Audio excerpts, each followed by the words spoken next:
just started this. Alright, today's date is November 10th, 2008. Time's approximately 14:12 hours. Agent David Schweitzer with Marietta Cops, Smyrna Organized Crime. Monty Cutlip is also an agent with Marietta Cops, Smyrna Organized Crime. We're here talking to Jeff Slick. He was just arrested by the Cobb County Sheriff's Office, and we're at the parking lot of the Cobb County Jail. Jeff, before I talk to you, I got to advise you your rights. I know you've had all this done before, or whatever. You're familiar with it. Before I ask any questions, you got to understand your rights. You have the right to remain silent, okay? Anything you say can't be used against you in court. You have the right to talk to a lawyer for advice before we ask you any questions and have him with you during questioning. If you cannot afford a lawyer, one will be appointed for you before any questioning if you wish. If you decide to answer questions now without a lawyer present, you will still have the right to stop answering at any time. You also have the right to stop answering at any time until you talk to a lawyer, okay? You understand those? Alright. Do you want to talk to us now without talking to an attorney first? Yeah, that's fine. Okay. I ain't got nothing to hide. Alright.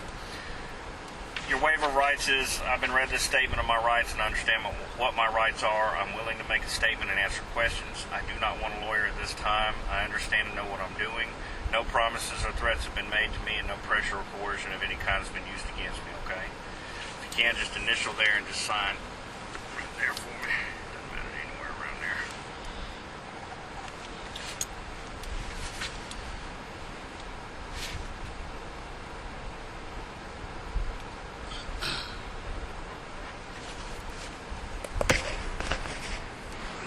Just tell me your full name.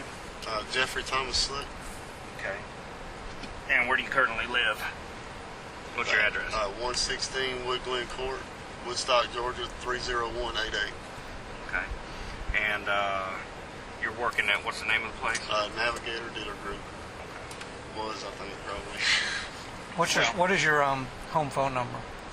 Just cell phone, 770-652-3712. How long have you had that number?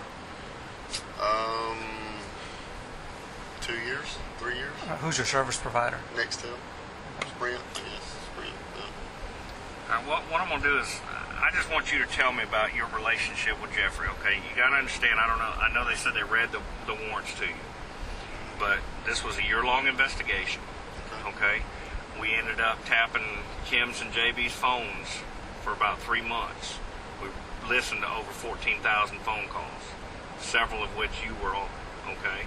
I know about yours and JB's relationship. I know what you guys were doing as far as doctor shopping, going to different clinics, taking the prescriptions and getting them filled and stuff like that, and then reselling whatever. So I want you to tell me how you met JB, how you got involved with him, you know, what transpired, just everything that was going on.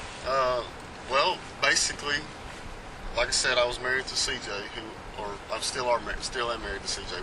We've been split up for a while now. But what's her full name? Charmaine Joy Slick, I guess. McCoy Slick. She babysat Josh and Jacob, which is her sisters and JB or Jeff's kids. You know Jeff's full name? You know his Jeffrey Barassa. Okay.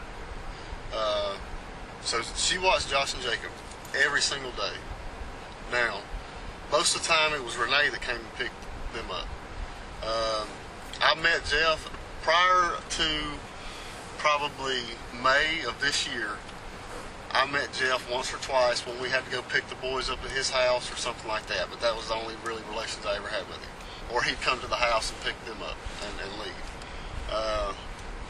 Like I said, when I told you I was on probation, so I had a possession of marijuana charge. Well, when I went to court, they wanted me to serve 30 days at first, and my lawyer got it down to where I served 7 days. Okay, so who was like your lawyer? Man, I don't even know. Okay, so back then that's fine. Yeah. But well, when I got in here, I had a couple failure to appears on some tickets for my boxer, the animal control, Cobb Animal Control they wrote that I didn't know about. So it was going to cost me $1,200 to get out. Well, we didn't have the money. Called everybody we could. Nobody had the money. So the last person she called was JB, or Jeff Barassa. He brought the money up here. I think actually he gave it to Renee, and Renee brought the money up here. Paid my bond so that I could get out. Okay, so after that, I called him and told him thank you, and that was about it. Well, then we was at Chuck E. Cheese one day, and I've been in the car business for 6 years. We was at Chuck E. Cheese probably 2 or 3 days after I got out, and him and some guy named Trey, I don't know Trey's last name, but showed up, and they said that they wanted to not open a dealership, but get a dealer's license. So I started talking to him about that. They got some buildings, or they got a building, and went and took some classes. I think they put it all in Cher's name, if I'm not mistaken. Who's Cher? Cher is Jeff's mama. Okay. I think that's in her name, Cher. Yeah. You know her last name? I don't know her last name. I think it's Sherry, actually, but I always call her Cher. So we did that. I showed him, helped him out, introduced him to a couple people. I introduced him to Jake Kern, who had a dealership over here off of 41. That was pretty much it. And then, he started talking to me. Like I said, I knew he was doing something. We always knew he was doing something. I just never cared or knew what it was. Did he have a job at this time? Was he working? Yeah. Jeff ain't never had a job. He worked actually, I take that back. When he first got out of jail in Cherokee County, he started at Carl Black in Kennesaw. But see, nobody liked him. Nobody on their side of the family liked him, and I never met him, so I didn't like. Of course, I'm married to CJ, so she don't like him, and obviously he's a bad person. So I'm actually the one that got called over to, because I was at Carl Black in Hiram. When I found out he was at Carl Black in Kennesaw, I called over there and I was like, y'all need to check his record. And that got him fired. How long did he work there? Just a week or so. Oh, okay. Long enough for me to find out he was there and get it taken care of. Because, they asked me to do that. They didn't want him working there. I don't know what the problem was. Apparently he used to hit Renee and all that. Whatever. So, I'm pretty loyal to CJ, so... Yeah. Anyways, were you married to CJ before he was married to Renee, or no? Okay. They were already. Matter of fact, when I met CJ, I believe he was in Cherokee County then, because I think they said he did like 2 years there in Cherokee County for attempted murder charge or something like that. But I had never met up until, other than just passing by, hey, what's up? How you doing? I had never really even talked to him until May of this year.